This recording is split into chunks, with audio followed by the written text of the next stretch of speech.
नियम 08 साफ कहता है कि सिर्फ एक नहीं बल्कि 4 अलग अलग तरह के अधिकारी किसी कर्मचारी के खिलाफ कार्रवाई शुरू कर सकते हैं। यही बात मुझे सबसे ज्यादा चौंकाने वाली यही बात लगी।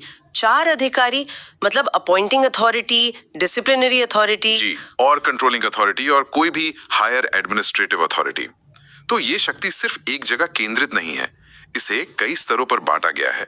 ये व्यवस्था में एक संतुलन बनाता है। अच्छा, लेकिन सोर्स में एक और बात है जो मुझे लगता है इससे भी ज्यादा जरूरी है कि कार्रवाई शुरू करने वाला अधिकारी और सजा देने वाला अधिकारी ये दोनों अलग अलग हो सकते हैं।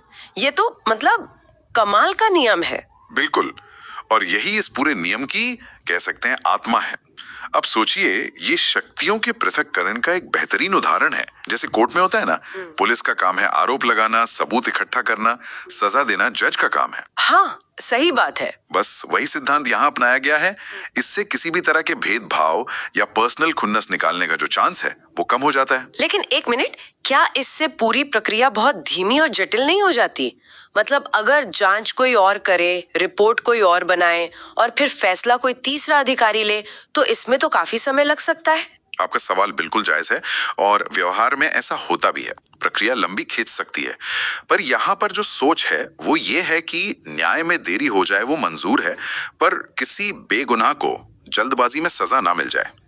निष्पक्षता को रफ्तार से ज्यादा अहमियत दी गई है।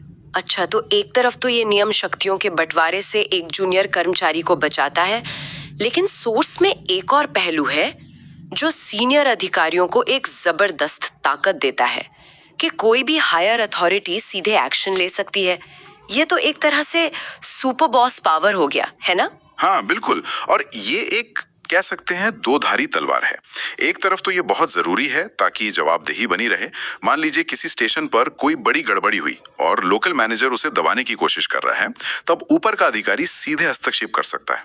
अच्छा, तो ये सिस्टम में पारदर्शिता लाता है। जी, लेकिन इसका दूसरा पहलू भी है। वो क्या है? दूसरा पहलू ये है कि अगर इस शक्ति का इस्तेमाल बार बार होने लगे तो क्या इससे नीचे के अधिकारियों का मनोबल कम नहीं होता?